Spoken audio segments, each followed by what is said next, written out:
So, si San Jose, gabay sa paghahanda sa Kapaskuhan. Pakibasa nga ulit. Si San Jose. Yan. So, para po sa panimula, atin pong babasahin ang Ebanghelyo ayon kay San Mateo. Maririnig niyo po ulit ito sa mga simbang gabi natin. So, ang mabuting balita mula kay San Mateo, chapter 1, verses 18 to 25. Magsitayo po ang lahat.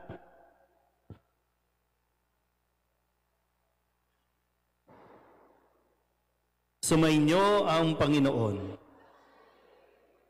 Ang mabuting balita ng Panginoon ayon kay San Mateo. Ganito ang pagkapanganak kay Jesucristo. Makinig po ha. Ganito ang pagkapanganak kay Jesucristo. Si Maria na kanyang ina at si Jose ay nakatakda ng pakasal. Ngunit bago sila nakasal, si Maria ay natagpuang nagdadalang tao. Ito'y sa pamamagitan ng Espiritu Santo.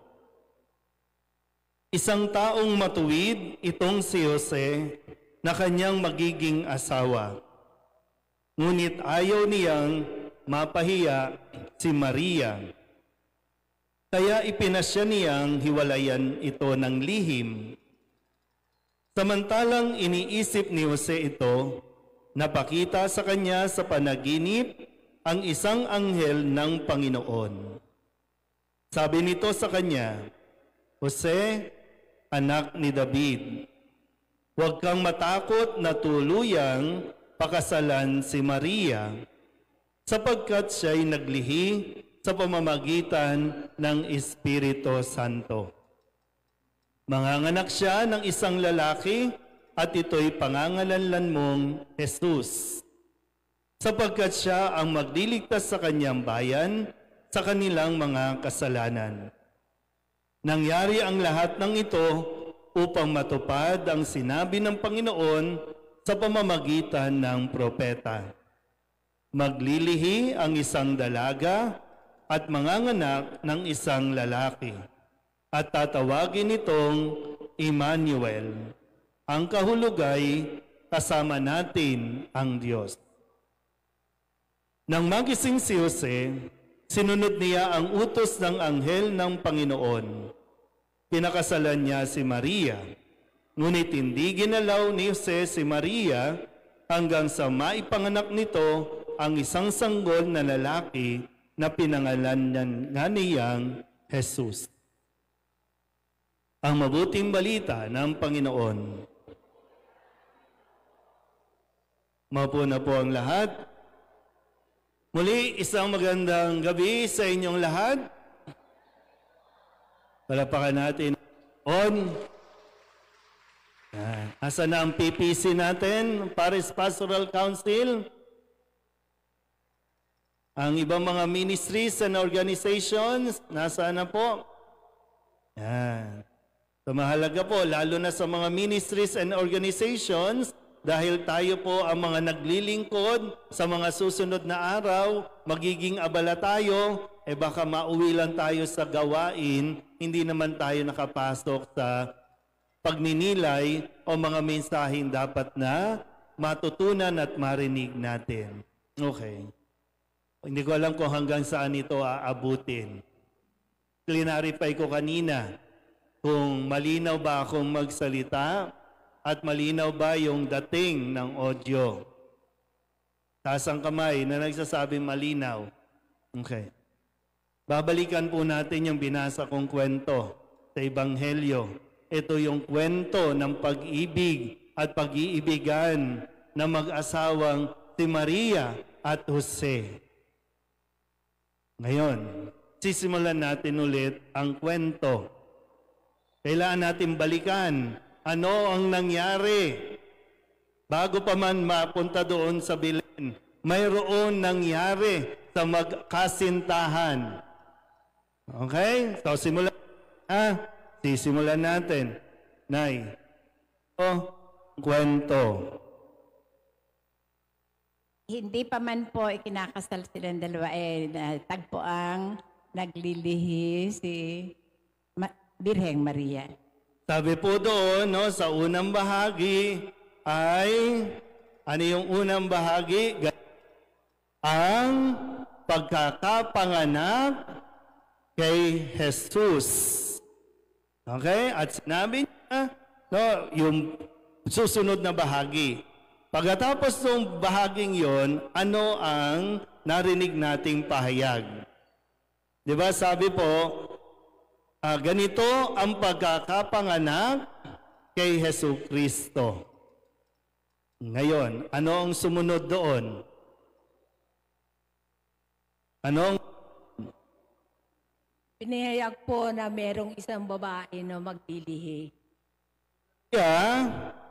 at si Jose ay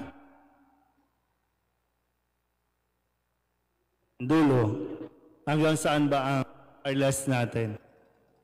Iya at si Jose ay ang mag-isang dibdib. nakatakda na pakasal. Ngunit, bago sila makasal,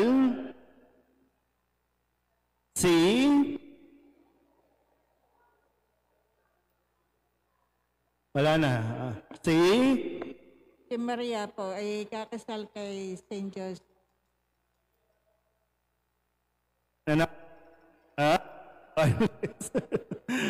Bitin yata ito. Hanggang dito lang. Ang swerte ninyo, no? Okay. Si Maria ay natagpuan naglilihi. Dahil sa Espiritu. Okay. Ano ang sumunod? Ito. Katikis. Nagpakita. Anino? Kay Jose. Kay Jose. Bakit nagpakita ang anghel kay Jose? Legion of para ipatuloy yung Bakit nagpakita ang anghel kay Jose? Para po sabihan si Mama Mary na, si St. Joseph na wag po siyang mag-alala at Ano ang sinabi ng anghel kay Jose? Ano ang sinabi ng anghel kay Jose? Jose, anak, na bumili ng bagong wireless. Baka naman. Hanggang tuloy tayo. Dito naman tayo. Sabi, huwag kang matakot na pagkakaan si Maria dahil sapagkat ang kanyang pagbubuntis ay bunga ng Espiritu Santo.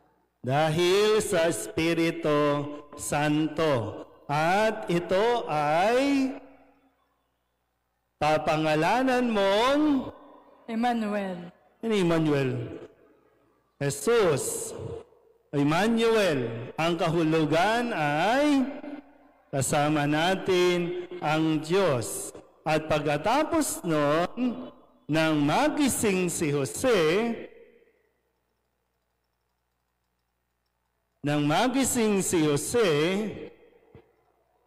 naliwanagan at nang naliwanagan na si Jose,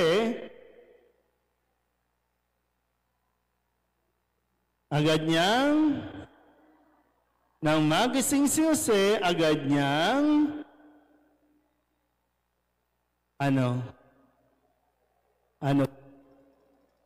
Agad niyang pinuntahan si Maria Nandun kayo?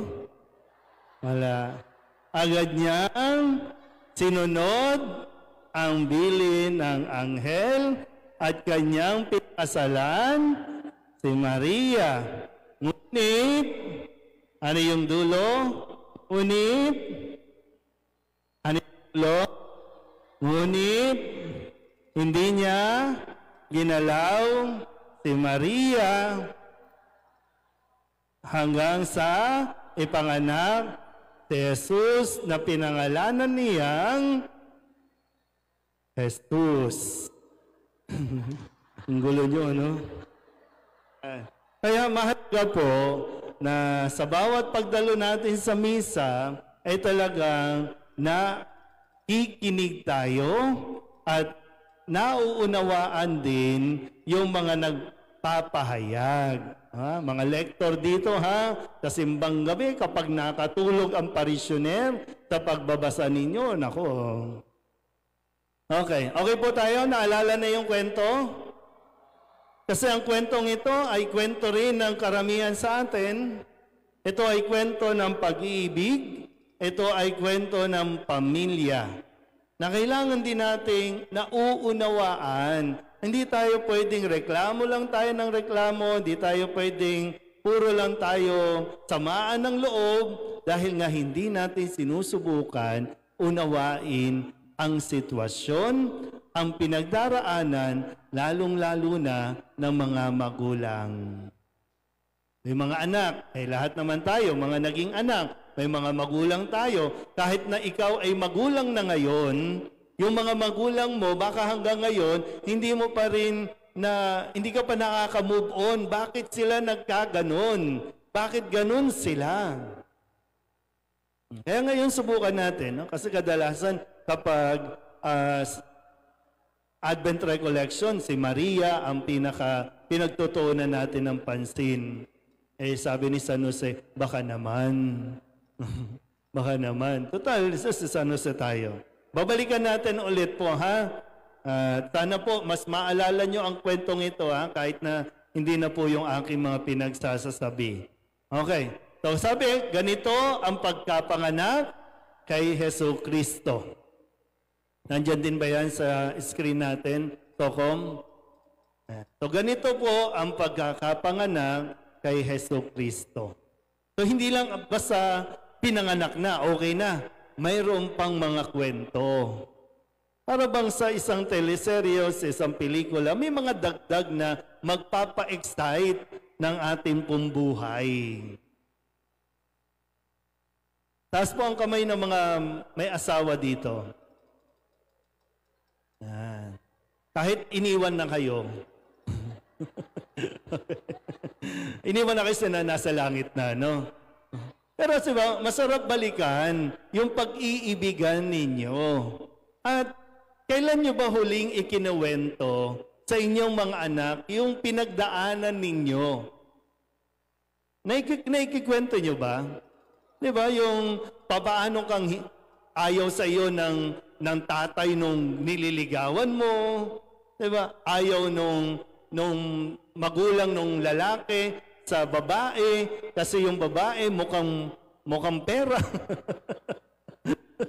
Di ba may mga ganung yung ang kutob nung nanay, hindi magiging masaya yung anak nilang lalaki. Ilatsa pa lang ng mukha, mukhang ayaw na, kontra na, di ba? Kayo naman ngayon yan, di ba? Sa mga anak ninyo, parang yung kutob ko, hindi magiging masaya ang anak ko dito. Pero ipinaglaban ninyo, ipinaglaban ka nung lalaki, hindi ka rin sinukuan nung babae. Yan. Pero hindi naman kasi laging smooth, di ba? No?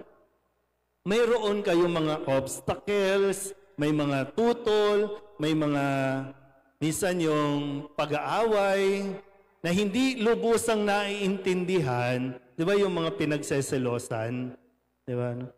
Yung panahon nyo kasi wala pang text, di ba, no? Kaya ang hirap malaman, di ba, no? Ang inaasahan nyo lang yung kutob lang, di ba, no? Yung ito ng dugo, pag lumukso ang dugo, may ginagawang kalokohan ng asawa ko. Pag kinabahan na, di ba, no? Napalakas lang ng kape. Kaya pag uwi ng asawa, saan ka galing? na kumukutuban ako sa iyo, hindi maganda. Nag-away na, di ba? No? May ganon. Maganda rin, di ba? Pag binabalikan lang, lalo na kung nalampasan nyo yung moment na yon, di ba? Yung hindi natapos. Hanggang ngayon kasi marami yung hindi tapos eh. Naputol lang, pero hindi pa tapos ang kwento ng inyong pag-iibigan. Alam nyo, kahit nagkahiwalay kayo, hindi pa tapos ang kwento ninyong dalawa. Kasi sa inyo yan. Sa inyo yan. Kahit na medyo na napunta sa ibang daan, nakapasok sa ibang pintuan, sa ibang bahay, pero kwento nyo pa rin yan.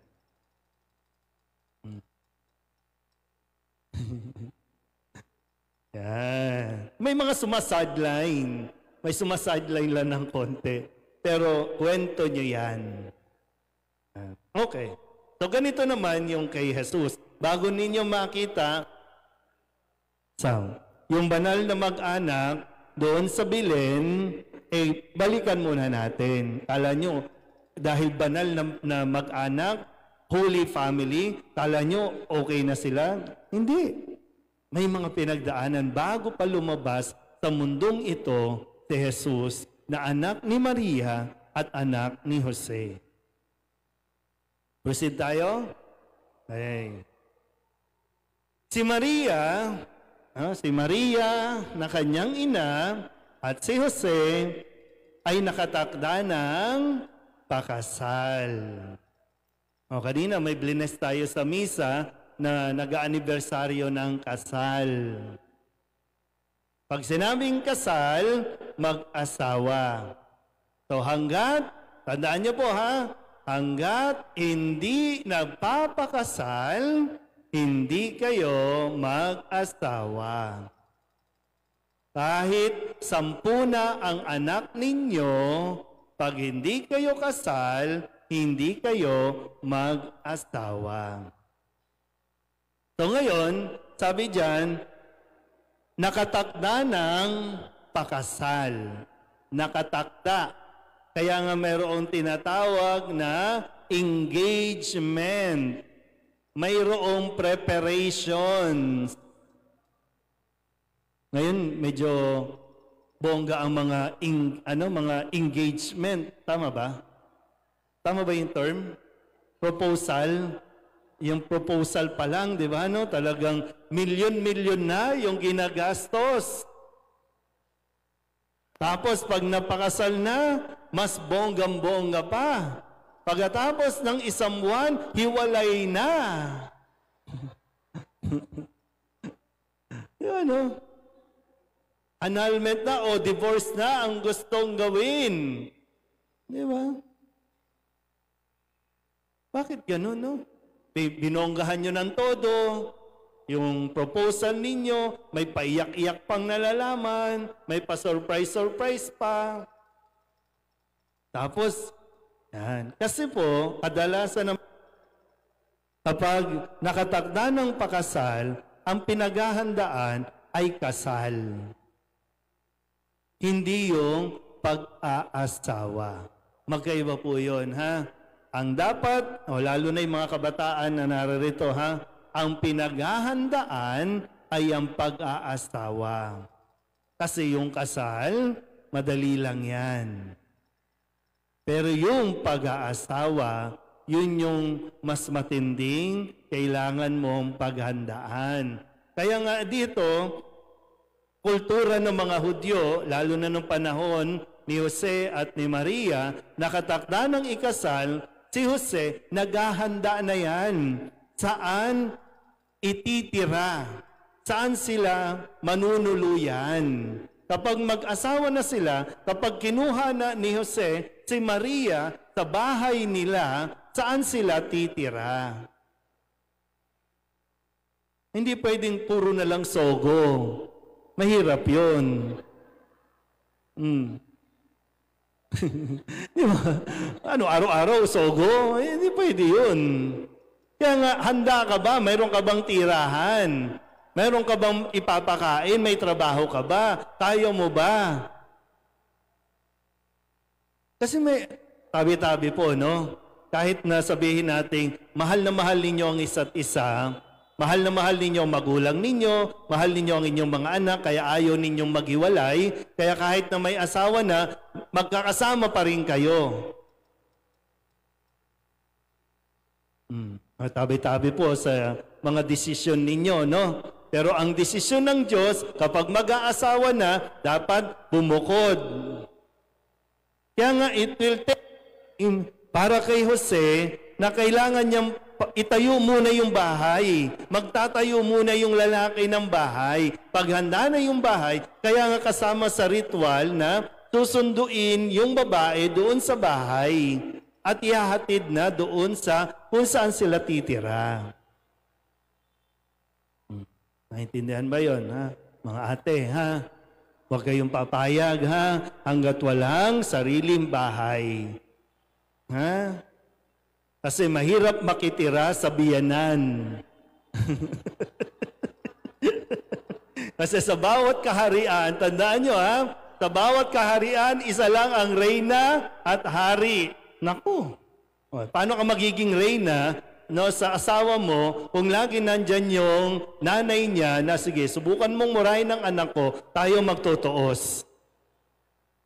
Diba? Pigil na pigil kayo, no, dahil nga nakikipisan. At mga magulang, tandaan ninyo, kapag nag-asawa na yan, kailangan nilang bumukod. Huwag sasabihin, paano na kami? Bakit di kayo nag-anak ng marami?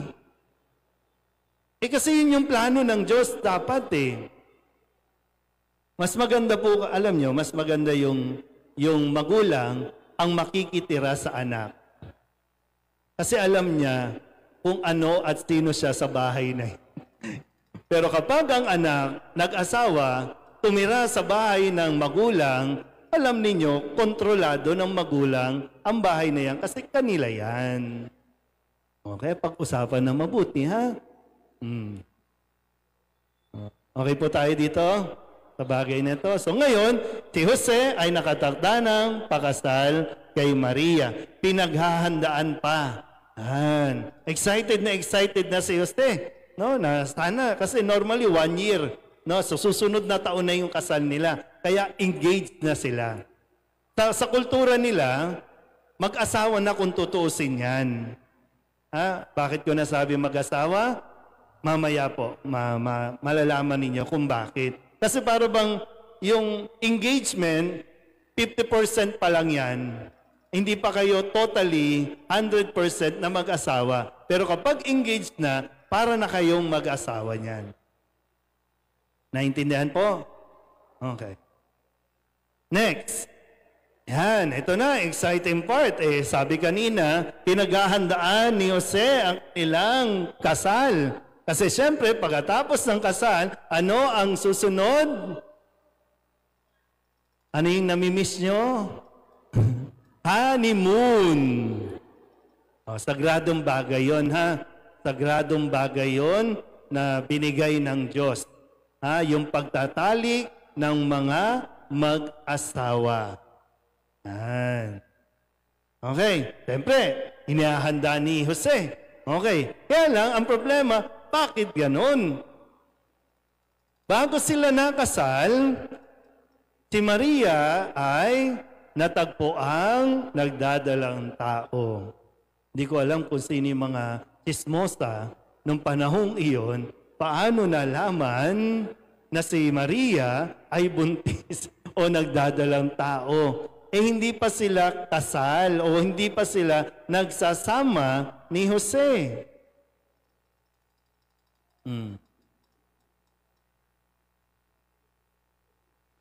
Tingnan nyo ha. Nakakatiyak tayo. Kasi, sabi dyan, basa nga, isang matuwid itong si Jose na kanyang magiging asawa. Ngunit ayaw niyang mapahiya si Maria, kaya ipinasya niyang hiwalayan ito ng lihim. Paano ko nasabi kanina na sila ay parang mag-asawa na? Kasi balak niyang hiwalayan ito ng lihim. Kasi po, kapag ang isang babae natagpuan na buntis na wala pang asawa, ano ang tawag natin doon? Malandi. Ha? Sa kultura ng mga Hudyo, bawal yon. Kasalanan yon. Papatayin si Maria sa pamamagitan ng pagbato. Kasi ibig sabihin, pumatol siya sa ibang lalaki. Paano siya nabuntis? Ginagalang nga siya ni Jose. O iginagalang, ha? O mga babae, tandaan ninyo, iginagalang. So kapag pinilit ka ng boyfriend mo, ng jowa mo, medyo kulang sa paggalang yan. Parang di na kayo naniniwala, no? Parang ang hirap na paniwalaan yung panahon ngayon, no? No. Pero, nasusundan po ba? Yan. Kaya sabi, isang matuwid na tao itong si Jose na kanyang magiging asawa. Ngunit, sabi niya, ayaw niyang mapahiya si Maria. Kaya yun na lang.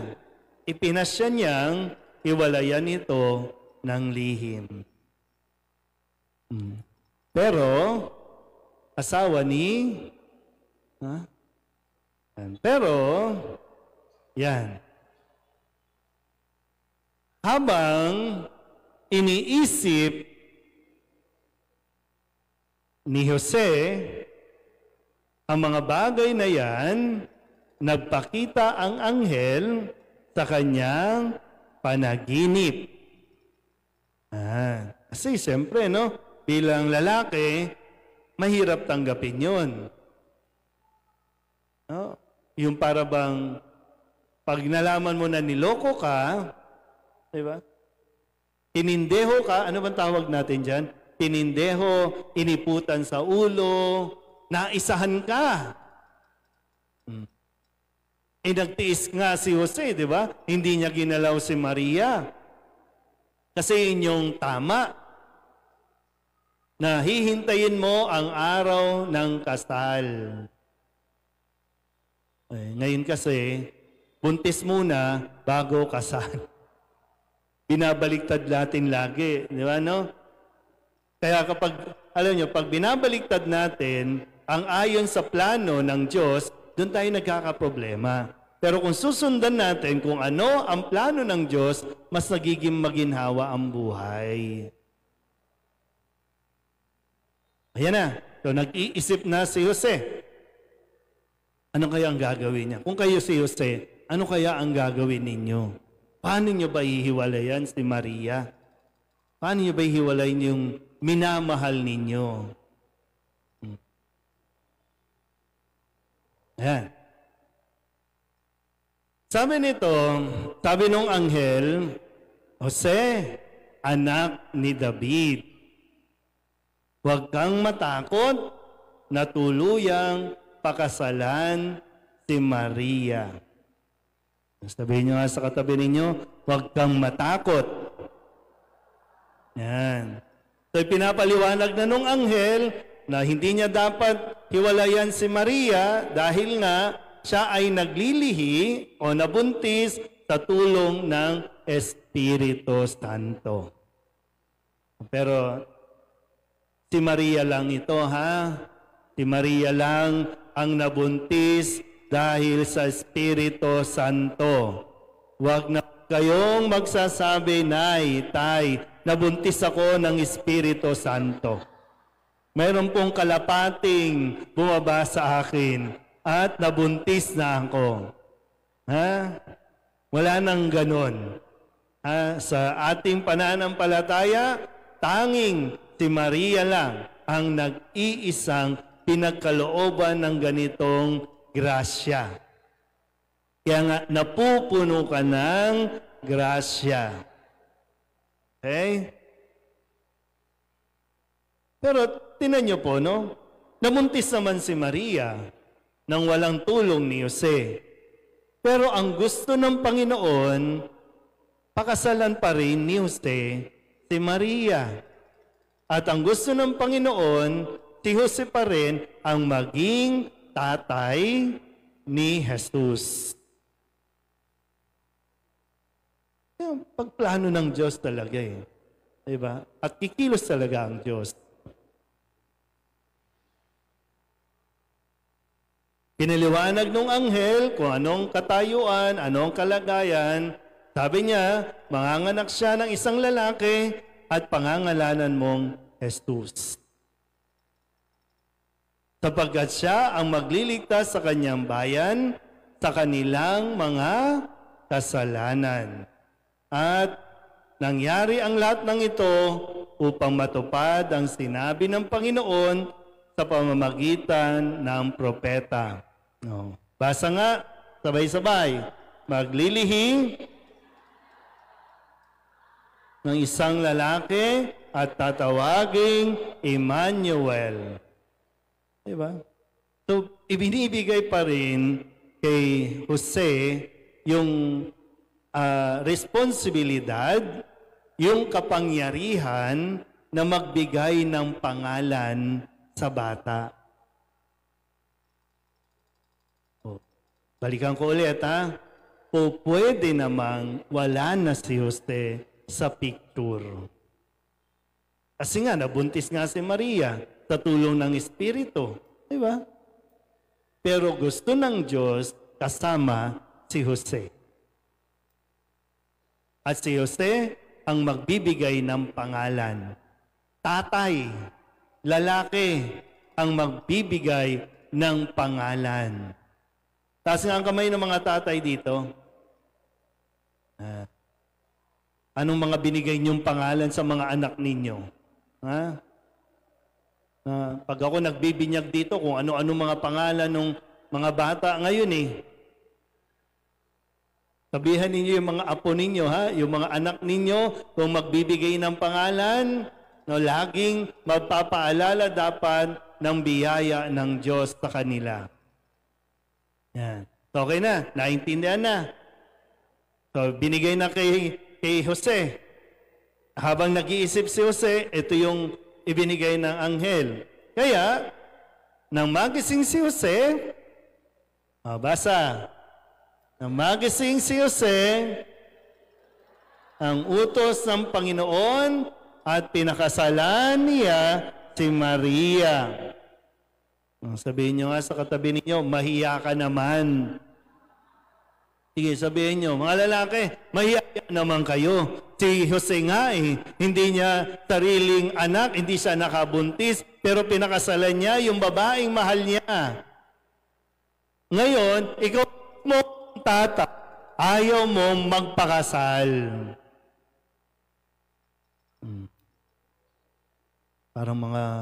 Parang aping-api kayo Diba? Sinunod ni Jose ang bili ng anghel at pinakasalan niya.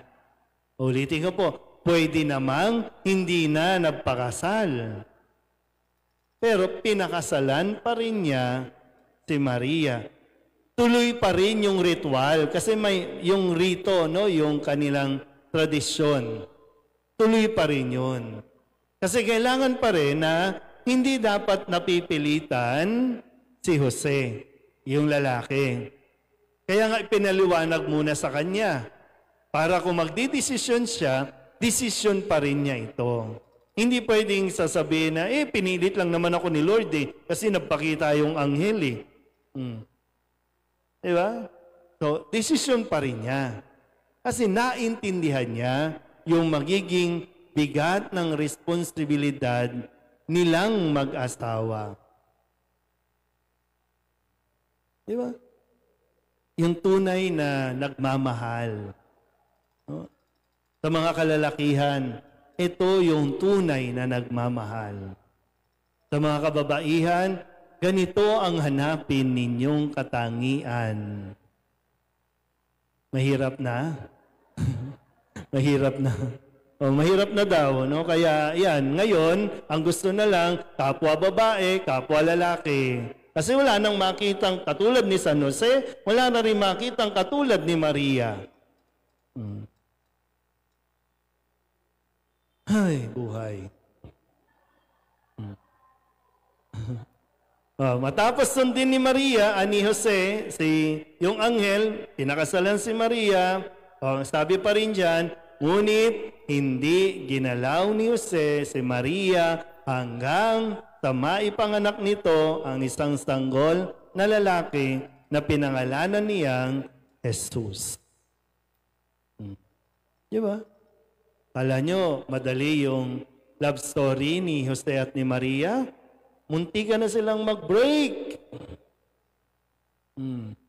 Muntikan na silang mapaghiwalay ng mga mapag-imbentong kwento. Buti na lang, wala pang social media noon. Wala pang mga nagpo-post ng mga conversation nila. wala pang mga nakikisawsaw na kung sino-sino. Diba? Nakakasira yung sa relasyon kasi, yung masyado kayong babad sa social media. Bawat kilos, kahit ng mga mag-asawa, mga mag-jowa, bawat kilos ninyo gusto nyo nakabalandra sa social media. Hindi nakakatulong, hindi nakakabuti sa inyong dalawa na minsan yung mga desisyon ninyo na i-impluwensyahan ng mga mema.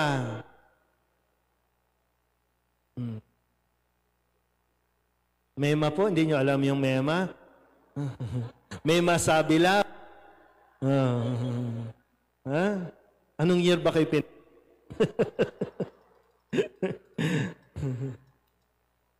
Yeah. Tingnan nyo po, kahit nakakalungkot kasi ngayon, kahit mag-asawa na, dahil hindi nyo masabi sa inyong asawa yung saloobin ninyo, di ba ipinopost ninyo? Di ba? Pinopost ng mga mag-asawa ngayon ang kanilang hinaing sa isa't isa. Iba blind item mo pa yan. Alam na alam naman kung sino yan. Ikakasira niyo yan. Yung masyado yung... No, ang relasyon na nakadepende sa social media, madali yan maglaho. Madali yan masira. Sige po, kilalanin natin ulit. Sino nga ba si San Jose? O sige nga, kayong mga taga dito na. Ako, 1 buwan pa lang ako dito. No? O, sino nga ba si San Jose? O Nay? Barkadaan. Ang tinatawag na poster father. Si San Jose ay tinatawag daw na poster father ni Jesus. Sino nga ba si Jose? Isang carpenter. Isang karpentero. Tay. Karpentero din. Sino nga ba si San Jose? Manggagawa. Galing sa lahi ni David. Sino si San Jose? San Jose. San Jose. Sino si San Jose? Esposo po ni Maria.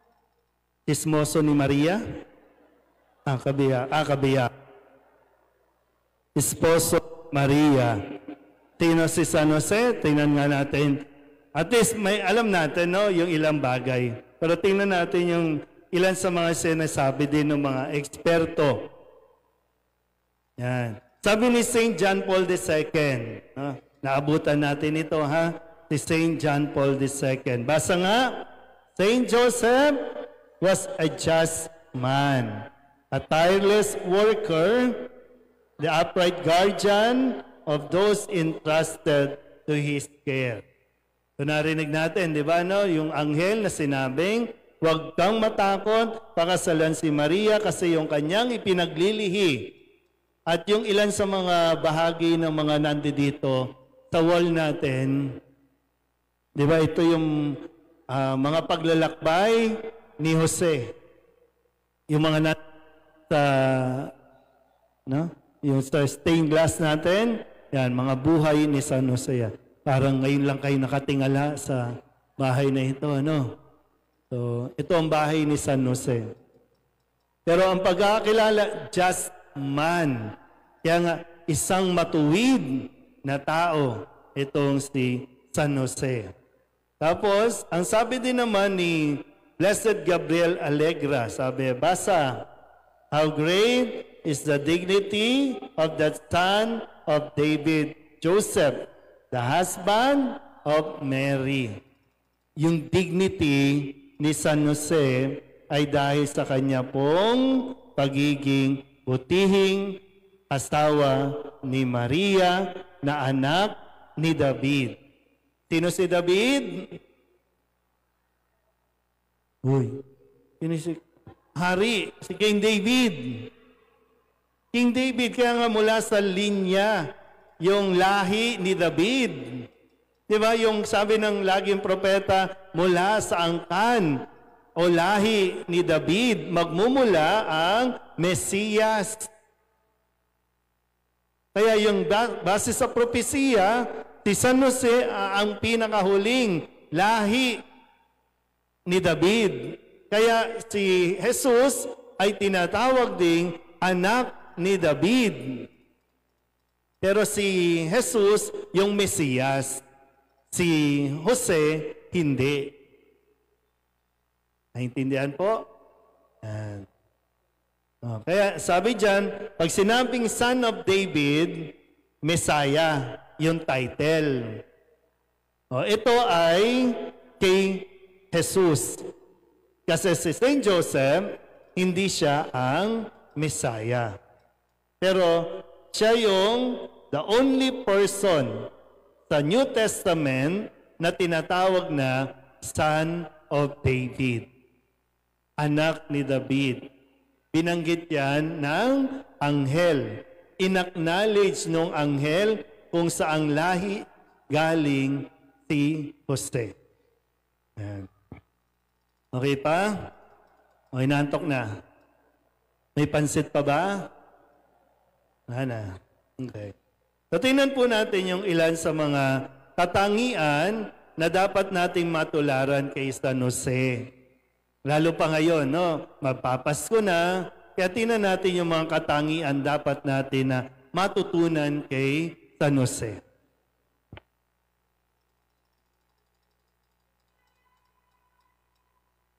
Basa, matuwid. Kaya nga, yung sa English, just man. Righteous man. Isang matuwid na tao, itong si Jose. Ang sabi po ni St. Francis de Sales, sabi niya, basa nga, to be just is to be perfectly united to the divine will and to be always conformed to it in all sorts of events, whether prosperous or adverse. That Saint Joseph was this, no one can doubt. Yan. So, ang pagiging just, no, yung pagiging righteous, pagiging matuwid, ay dahil sa kanyang pakikiisa sa kagustuhan o sa plano ng Diyos.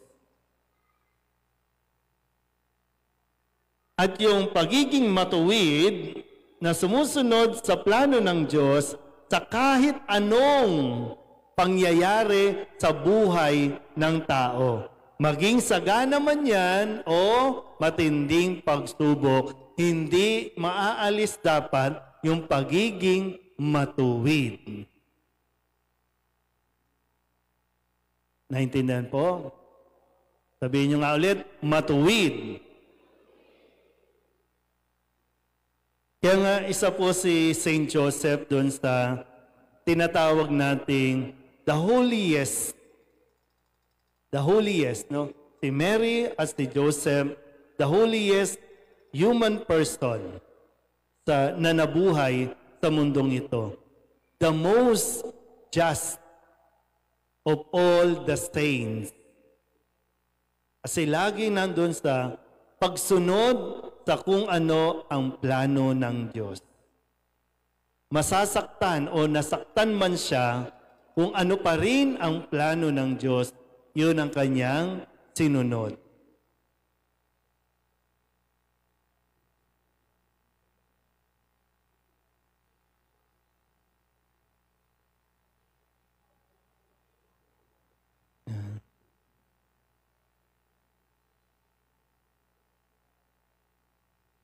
Ano nangyari?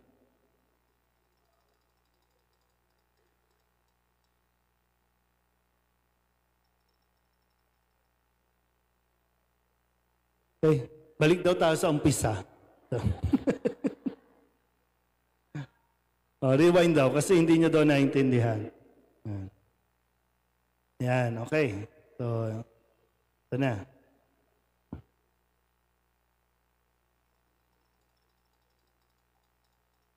Matuwid. Yan. Basa ulit. Saint Joseph, as he is confronted all sorts of events, whether advantageous or adverse yung problema, always acted in accord with the divine will and gave God and others due kung ano ang nararapat at mabuti. Yun yung, di ba, pag dinidefine yung what is justice, i-give what is due. Kung ano ang nararapat at mabuti. Yan. Isang matuwid na tao. Yan. Maganda. Mapagnilay natin. No? Tayo ba nagiging matuwid? Pag sinabi matuwid, katulad ni San Jose, ano ba ang mas nangingibabaw? Kung ano ang karapatan ko? Kung ano ang gusto ko? Kung ano ang nararapat para sa akin? O kung ano ang mas makakabuti para sa lahat? Nasaan ba tayo doon? Sa mga kabataan na naririto, pag sinabing, ano ba yung pagiging matuwid? Matuwid lang na dapat bigyan ako ng bagong damit ngayong Pasko. Matuwid yun Karapatan ko yun Right ko yun. Ako yung anak, dapat bigyan ako. Pero kung katulad ni San Jose, mabubuhay tayo, ano nga ba ang matuwid? Di ba? Titingnan mo din, kaya ba ng mga magulang ko ang makapagbigay? Kaya ba nila? Kaya titingnan mo sa mga kabataan, ano ang sitwasyon ng inyong mga magulang? Kaya ba nila na bumili ng bago ngayon na inaakala nating makakapagpasaya? Baka kasi yun lang yung iniisip ko para sa akin. Pwede naman maging masaya kahit na hindi ngayon bumili. Marami pang pagkakataon, marami pang araw, marami pang buwan. Kasi baka yung nanay mo, tatay mo, talagang baon na sa utang, o kaya baka walang trabaho. At sumasama ang loob mo kasi iniisip mo, karapatan mo kasing bigyan ka ng mga magulang. So ano bang dapat natin na matutunan sa pagiging matuwid ni San Jose? Baka iniisip natin, matuwid lang, Lord, na hindi dapat akong nagkakasakit. Hindi ako dapat na namumblema. Hindi ako dapat nahihirapan. Kaya kanina pa sinasabi, sa panahon ng kasaganaan at sa panahon ng kagipitan, nananatiling matuwid si San Jose. Hindi lang ito sa kung ano ang karapatan ko. Hindi lang ito sa kung ano ang nararapat sa akin, kundi kung ano ang mabuti para sa lahat.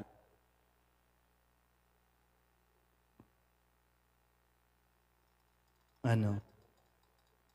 Sabihin nyo nga ulit, matuwid. Yung pagiging matuwid, hindi lang sa kung ano ang tama o nararapat para sa atin o makakabuti din para sa iba. Kasi kung pagdating sa batas, lahat ng karapatan na kay Jose. Diba? Na kay Jose. Bakit niya pakakasalan si Maria? Bakit niya akuin yung pinagbubuntis ni Maria? Hindi siya sisisihin ng taong bayan. Nasa kanya nga ang simpatya ng taong bayan. Kaya pwede niyang isambulat sa social media, pwede niyang sigawan. Ay, niloko ako ng babaeng yan. At lahat ng tao pupunta sa iyo, ay tama yung ginawa mo. Pero anong ginawa ni Jose? Pinakasalan pa rin niya. Sa una nga, hindi pa, di ba? Gusto lang niyang hiwalayan ng lihim. Para hindi mapahamak si Maria. Pero iniisip pa rin niya yung kapakanan ni Maria na kahit na parang siya yung niloko dito. Siya yung api dito. Siya yung biktima dito.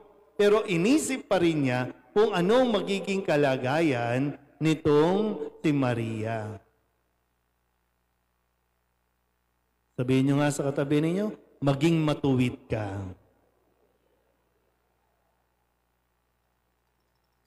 Diba? Baka kasi ngayon may pinaglalaban ka hanggang ngayon, di ba? No? Karapatan ko, yan, pinaglalaban mo yan. Kaya, nakakailang Pasko na, ayan, malungkot lagi. Kaya kapag darating na Pasko, minsan yung feel na feel natin yung Pasko na, sinta ko. Baka walang ya sila. Diba? Baka laging ganun. Ay, kahit sabihin pa natin, ha, yung tatay ninyo nasa ibang bahay, inanay ninyo nasa ibang bahay, at kaya nagiging malungkot ang Pasko kasi lagi mong iniisip yun, karap yung paano ako, naiiwan ako dito. Dun pa rin tayo sa susundin ko pa rin kung ano ang plano ng Diyos. Sabihin nyo nga sa katabi ninyo, may plano ang Diyos sa iyo. Hindi ko alam kung bakit naghiwalay ang magulang ninyo. Hindi ko alam kung bakit nang babae ang tatay mo. Hindi ko alam kung bakit naging pabaya ang nanay mo. Pero ang isang malinaw, bawat isa sa atin, may plano ang Diyos. At mas kailangan natin piliin kung ano ang matuwid. Ano ba? Buhay ko pa rin ito. Binigay ito ng Diyos sa akin. May plano ang Diyos sa akin. Ano ba? Magre-rebelde na lang ba ako? Magwawala din ba ako? Magde-depression na rin ba ako? Ano ang plano ng Diyos sa akin? Bakit ka nagkaroon ng hindi magandang karanasan sa pamilya? Hindi natin alam ba? Ngayon kasi hindi pa malinaw. Pero pagdating ng araw, magiging malinaw yan na alam, kasi inihahanda tayo. Baka nga iba sa inyo dito, inihanda ka sa pagiging miyembro ng Couples for Christ. Kasi alam mo ang problema, alam mo ang pinagdadaanan ng isang bata na lumaki sa isang broken family. Na ngayon, ikaw mismo ang magpapahayag, magsasabi, gagabay sa mga anak ninyo, o sa mga kabataan ngayon kasi alam mo kung ano ang pinagdaraanan nito. At alam mo yung nangyayari na hindi na nag-uusap-usap. Pag broken family, hindi na nag-uusap-usap. Wala nang paliwanagan. Basta't kanya-kanya na. Na hindi plano ng Diyos. Plano ng tao. Ginusto ng tao. Hindi ng Diyos. Pero kailangan natin, sandali lang, focus tayo. Okay, sige. Damdamin mo yung sakit, sige, mag-emote ka muna, mag-walling ka muna. Mag-walling ka muna, sige. Pero okay na ha. Ano ang plano ng Diyos? Huwag din masyadong matagal dun sa pag-i-emote at hindi ka na nakaalis dun. Kasi may buhay ka, ha? May sarili kang buhay. Sabihin nyo nga sa katabi ninyo, may sarili kang buhay. Pag tayo tumuntong sa tamang edad, wala kang pwedeng sisihin. Kung bakit ganito ang buhay mo, sabihin natin kung bakit nagiging lalakero ka o babaero ka, at sasabihin mo, dahil sa mga magulang ko, hindi. Dahil sa iyo yan. Desisyon mo yan. Sabi nga, choice mo yan. Kaya nga, si Jose, di ba? Pinaliwanagan muna ng anghel. So, choice na niya kung susundin niya o hindi. Pero pinili niya nga kung ano ang tama at mabuti. May kanya-kanyang issue kasi yung bawat isa eh. Minsan, alam mo naman, di ba? Alam mo na yung tatay mo dati, mas piniling uminom na lang, idaan sa inom, yung problema, o yan, naging lasenggo, tapos gagayahin mo naman. Sasabihin nyo, nasa dugo na namin ang manginginom. Di ba?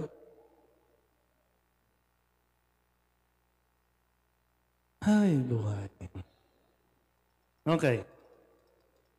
Kaya tiyakin natin no, na hindi tayo magpapadala lagi sa emosyon.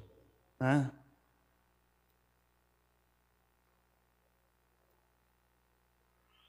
Okay. Pangalawa, bukod doon sa pagiging matuwid, si Jose ay nag-iisip. Sabihin nyo nga sa katabi ninyo, mag-isip ka muna. Siguro mas maganda, tanungin nyo yung sa katabi ninyo, may isip ka ba? Baka mas maganda kasi yun, no? May isip. Mag-isip. No, mag-isip. Kaya nga, nung hindi naiintindihan, di ba, kanina sinabi ko, hindi pwedeng puro emosyon. Yung bugso ng damdamin, kasi pag bugso ng damdamin, susugurin mo talaga yan. Ay, mali yung ginawa mo sa akin eh. Tinaktan mo ko, niloko mo ko. Mali yan. Yun yung damdamin. Pero may isip pa tayo. Pag-isip muna ng mabuti. Kaya nga sa pinaka-isip-isip ito ni Jose. Kaya nga, dahil dyan, pag sinabi kasi sa mas malalim na salita, pinagninilayan muna. Yung tinatawag nating discernment. Sabihin nyo nga, discernment. Di ba, anong ginawa ni Jose? Nang malaman niya, mula sa mga chismosa, mula sa mga posting na may nangyari kay Maria, na hindi naman niya alam kung ano yung konteksto. Di ba, ano? Kayo, pasaway din kayo eh. Hindi nyo alam kung anong konteksto ng post, pero kung makakomment kayo, parang may bahagi kayo doon sa kwento. Parang alam na alam nyo. Wala kayong magko-comment-comment. Wala naman kayong alam sa nangyari. Pag kayo kinokomentan, ayaw ninyo. Pero kung kayo makakomment, wagas. Kahit nag-away yung dalawa, no? Kahit may kaaway yan, kahit kaibigan nyo, huwag kayong magko-comment yung hindi ninyo alam ang buong konteksto. Minsan, pag may gano'n, di ba? Nakita ko si Kumare may kausap sa isang sa kanto. Post agad. Minsan pinicture nga. Alam nyo, kahit picture, kailangan nyo muna malaman ano yung konteksto.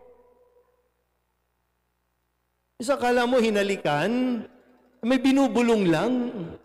Kaya lang nung inaktuhan na pinicturan, magkadikit na, o di naghalikan. Ay, naku Mari, naghalikan. Ikaw naman, re-react din agad. Kahit na may sinasabi yung ibang tao, may nasabi, kailangan mong i-verify ano ang konteksto kung bakit sinabi.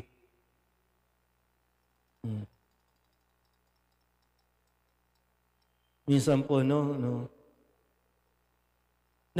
nasa Quiapo pa po ako, dito, bago pala lumipat, nakapagbakasyon po kami kasama ko ibang pare. Nag-Las Vegas kami. Wala nyo, Hindi, nandun kasi yung Nazareno sa Las Vegas. No? So, yun na pornada na pagbisita sa Las Vegas, dahil sa COVID, 2 years na na-cancel hanggang sa, natuloy na. Sa Las Vegas, ang daming casino. Diba? Ang daming casino. Siyempre, pag nag-post ako kasi kaya alam nyo, kaya hindi ako nagpo-post ng kung saan man, Kasi hindi naman maintindihan ng tao nung ginagawa mo dyan. Ay, si Father, nasa casino. O ano pag sinabi nasa casino? Si Father, naggal. Oh. Eh, naupo lang naman. Napagod, di ba? Naupo lang naman doon sa... Tapos sinitingnan lang naman kung ano yung slot machine. Eh kaso, may nag-picture. Oh, ay, si Father, kaya pala second collection ng second collection. Di ba, may ganun, no? May ganun, no? Uy, para sa stained glass ng parokya. Di ba? Na hindi mo na inaalam. Kaya maraming tao din nasisira yung kanilang mga reputasyon dahil napangunahan na hindi muna kung ano yung paliwanag, kung ano yung konteksto. Eh, yung mga kasama namin doon, yung mga nag-sponsor, di ba? Hindi nyo nga alam kung libre ba ito, gastos ba ito ng simbahan, gastos ko ba ito? Eh, yung mga Pilipino doon, nagtulong-tulong, kahit nung nagpunta po kami sa UAE, yung mga Pilipino doon, para lamang kapag misa kami ng Nazareno, nag-ambagan sila pambili ng ticket. O alam ba ng mga tao na sila yon? Kasi hindi nga kailangan na i-post pa. Kaya lang, mayroong mga tao na mabilis manghusga o mag-jump into conclusion. Ay, kaya pala abroad ng abroad. Kaya pala second collection ng second collection kasi mag-a-abroad si Father. Di ba? May ganun? Sabihin nyo nga sa katabi ninyo, mag-isip ka muna. Yeah. Mismong mga taga San Jose, ay nako naman. Mismong mga taong simbahan ng San Jose. Uy, si Father nagkasino. Number 1 pati, mga taga-simbahan, kulang sa pag-iisip. Kaya Paskong Pasko, magkakagalit. Paskong Pasko, ayaw mag-usap dahil lamang dun sa mga sinabi na hindi pinag-isipan. Sira na. Tapos may pipila-pila tayo dito, hindi tayo, Mama Mary, Mama Mia. Here we go again. Pero hindi tayo nag-iisip. Yung bang kahit na pag nagbitaw ng salita si Father, di ba? Kasi hindi mo muna pinag-isipan, ano yung konteksto? Ano yung sinabi? O yung lately, mayroon tayo ngayon, yung isang seminarista na nag-post na, "You miss my body." Di ba? May ganun. O ang dami mga taong simbahan, react agad. Oh, may napala kayo. Pero, ang nakakalungkot din, kahit sa loob ng pamilya, hindi tayo nag-iisip. Kung ano lang yung sa tingin nating tama, yun lang ang ginagawa natin. Kahit masaktan pa yung kapamilya mo.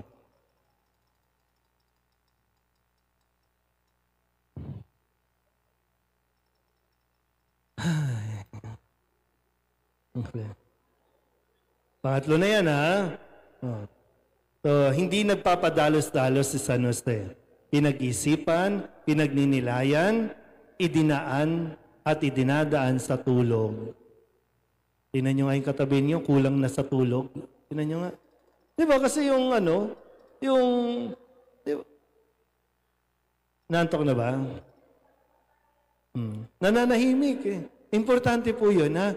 Yung meron tayong panahon na nananahimik tayo. Kaya nga, sana po, sana dalasan ninyo yung pagbisita sa Adoration Chapel. Binuksan na natin. Pinalitan pa natin. Salamat dun sa nag-sponsor ng aircon para lamang manahimik talaga kayo. Kahit makatulog kayo dun. Basta tahimik kayo. Mahalaga po yun sa buhay natin. Yung nagkakaroon tayo ng moment of silence. Manahimik tayo. Wag puro dada. Wag puro salita. Manahimik tayo. At sa pananahimik, dun tayo nag-reflect. Nagninilay, nag-iisip. Sabihin nyo nga ulit sa katabi ninyo, mag-isip-isip ka. Yan. Okay, pangatlo. Okay pa ba yung sokom? Yan. Pangatlo, hindi matakot. Sabihin nyo nga sa katabi nyo, huwag kang matakot. Di ko alam kung ano yung kinakatakot ninyo, no? Pero huwag kang matakot. Sumubok ka ngayong Pasko. Huwag kang matakot. Alam mo, sa mga tatay dito, medyo sa mga tatay kasi, hirap kasing mag-express, di ba, ng emotion, yung mga tatay. O, huwag kang matakot. Magugulat yan, no? Igulatin mo ang anak mo, yakapin mo, batiin mo, Merry Christmas. Huwag kang matakot. Pag okay na kayo, tagay na, tagay. Huwag kang matakot magsabi. Huwag kang matakot mag-express. Huwag kang matakot. Di ko alam po. Kasi dito, sa kwento natin, sinasabi dito, huwag kang matakot to say, umako ng responsibilidad. Huwag kang matakot pakasalan si Maria. Huwag kang matakot maging ama. Sa mga kabataan dito, minsan, kaya distant yung tatay. No? Kaya sa iba po, hindi naman lahat. Pero may mga tatay na kaya medyo distant kasi may mga takot yan na hindi rin nila ma-open up sa inyo. Pero maiintindihan nyo yan kapag kayo na rin ay naging tatay. Pag kayo na rin mismo. May mga fear, may mga takot na yung ba, nagiging okay ba akong tatay? Nagiging okay ba akong asawa? Na dinadaan lang sa medyo tapang-tapang, pasigaw-sigaw. Pero may takot yan eh. At kailangan nyo rin tulungan na huwag silang matakot.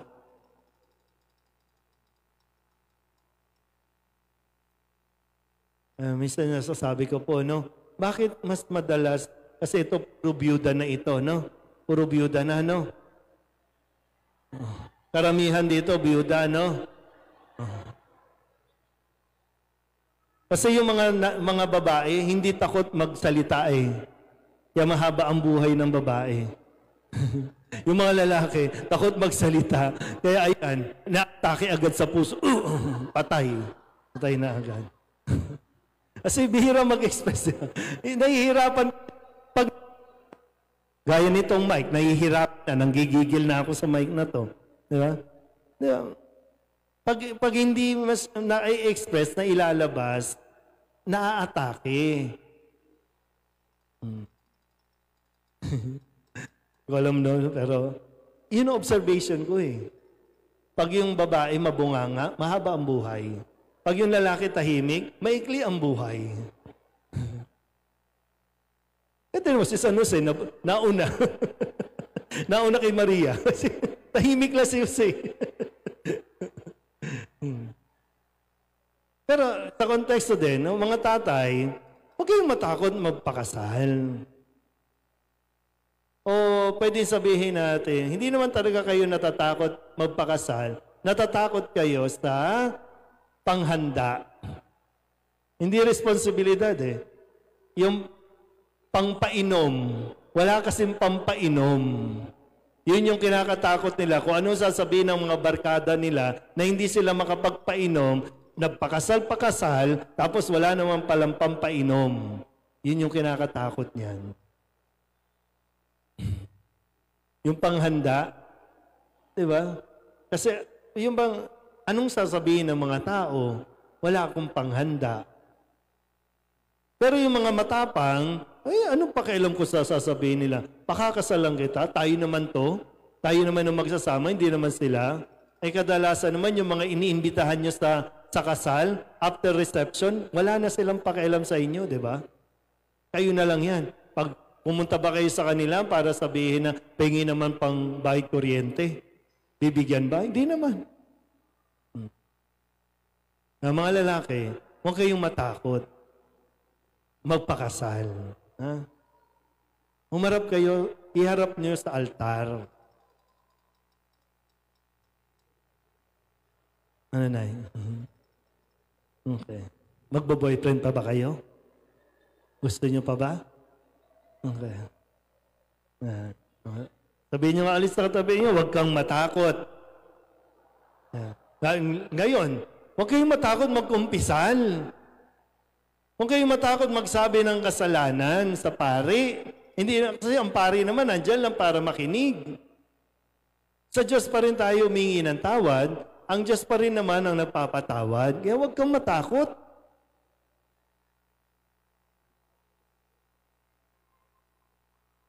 Panghuli, masunurin. Tingnan nyo ay katabi ninyo, masunurin ba yan? Masunurin o numero unong kontrapelo? Numero unong tagasuway? Diba? Sa mga anak dito, kaya kayo nagkakaproblema sa bahay kasi gusto nyong mag-express ng authority. Ayaw nyo munang sumunod sa magulang. Ang gusto nyong patunayan, kaya nyo na. O kaya nagtatalo. Kung matututo ka munang sumunod sa mga magulang mo, mas magiging maayos at maginhawa ang pagdiriwang ninyo ng Kapaskuhan. Yes, sabi dito, matapos ang paliwanagan, matapos ang sandaling pananahimik ni Jose, pakikinig niya sa mensahe ng anghel, sinunod niya ang sinabi ng anghel ng Panginoon. Pinakasalan niya si Maria. Kaya nabuo ang pamilya. So dahil sa ginawa ni Jose na pagsunod, nabuo ang pamilya. So kaya siguro marami sa atin ang hindi buo ang pamilya dahil hindi tayo nagiging masunurin sa Diyos. Ano ang sabi ng Panginoon? Babae, pasakop kayo sa inyong asawa. Bakit nang a-under kayo? Bakit ang mga babae gustong makipagtagisan sa mga asawa? Ayaw niyong magpatalo. Mga lalaki, ano ang sabi? Ibigin ninyo ang inyong asawa. Ilan ba ang asawa? Bakit gumagawa kayo ng 2, 3, 4? Tapos sasabihin niyo, hirap na ako sa pagtatrabaho kasi ang dami mong sinusuportahan. Mga anak, ano ang sabi ng Panginoon? Igalang ninyo ang inyong ama't ina.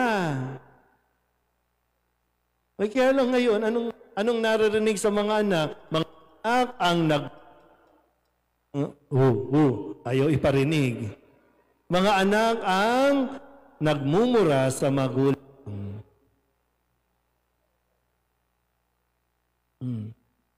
Ang sarap niyong pitikin, no? Ang gigigil ako sa labi. Kung gusto natin buo ang pamilya, sumunod tayo. Kaya hindi magiging masaya ang Pasko natin kung hindi tayo matututong sumunod. Pag sinabi ng magulang, mga anak, pag sinabi ng magulang, pasensya na kayo ha, medyo kapos tayo sa budget ngayon. Ito lang muna tayo, sumunod ka. Okay lang. Dapat ganun okay lang yan. Dapat kayo din mismo nagsasabi. Okay lang po, nay, tay. Okay lang yan. Makakaraos din tayo. Hindi naman laging ganyan. Sa susunod na taon, baka mas asenso tayo, doon tayo bumawi. Baka after 50 years, makakabawi din tayo. Di ba? Di ba? May gano'n naman, di ba? Mula bata, di ba? Hindi, gusto mo makaranas ng ganitong Pasko, di ba? Yung may fried chicken, may hotdog, may patatim, ano pa ba? Ano pa ba yung bawal sa inyo? May patatim, crispy pata. Di ba, dati hindi kayo nakakapaghandaan yan, di ba? Dati. Pero ngayon, meron na. Bawal na nga lang. Pero meron, di ba? Hindi laging wala. Darating yung araw na mararanasan mo rin. Kasi ngayon, ako dati, pangarap ko din, sana pag Pasko, maranasan din naman natin yung may sarili tayong handa. Diba? Hindi nangingikapit bahay naman tayo. Di ba may ganun? Yung Paskong-Pasko, walang tao sa bahay kasi nangingikapit bahay dahil yun yung may mga handa, di ba? No? Pero ngayon, nakakapagtrabaho ka na, kumikita ka na, ikaw nung, di ba, gusto mo maranasan eh. Kaya lang, kung mauwi doon sa reklamo, sama ng loob, ay hindi talaga magiging masaya ang Pasko. At hanggat hindi ka umuwi sa inyo bilang pamilya, hindi magiging masaya ang Pasko. Naintindihan ba? Nakikita niyo ba yung sitwasyon ninyo? Kung bakit? Kaya kahit magandang damit, kahit makapamasko kayo, wala. Hindi. Hanggat hindi tayo tumutulad kay San Jose na sumunod sa kung ano ang kagustuhan ng Diyos. Yung buhay ba ng mag-anak ni Jose, Maria, de Jesus, ayon sa pamantayan ng tao, mayaman ba sila? Yumaman ba si Maria at si Jose? Hindi naman. Pero buo sila. Ligtas ba sila sa mga problema? Hindi rin. Kaya nga, naging karpentero si Jose. At doon niya itinaguyod ang kanyang mag-ina. Pero pamilya pa rin sila.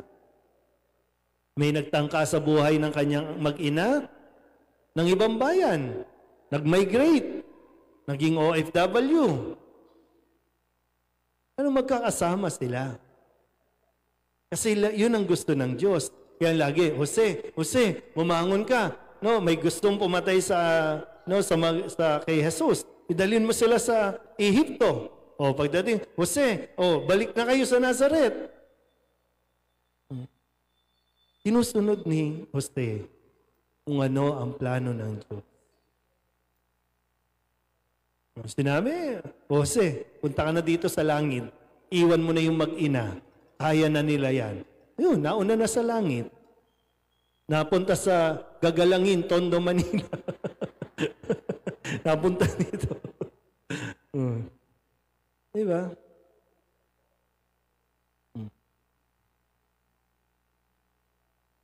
Sabihin nyo nga po, matuwid. Nag-iisip. Hindi matakot. At maging masunurin sa lahat ng pagkakataon. Kung mapagninilayan natin ito at sisikapin din natin na maisabuhay ito, tiyak ngayong Kapaskuhan, may iba kang mararanasan. I'm sure, lalo na yung mga kabataan ngayon, pangarap talaga nila maging masaya ang Pasko. Kayong mga magulang ang susi dyan. Kung kayo mismo, sa inyo mismo magmumula, yung kaligayahan, tsak yan. Mangyayari itong inaasam-asam natin na isang maligayang Pasko. Amen? Magsitayo ang lahat. Sumainyo ang Panginoon at pagpalain kayo ng makapangyarihang Diyos, Ama at Anak at Espiritu Santo. Sa mga nakapila sa confession, tatapusin po natin yung pakumpisal. Sa iba naman, ingat po kayo sa inyong pag-uwi. Magandang gabi po.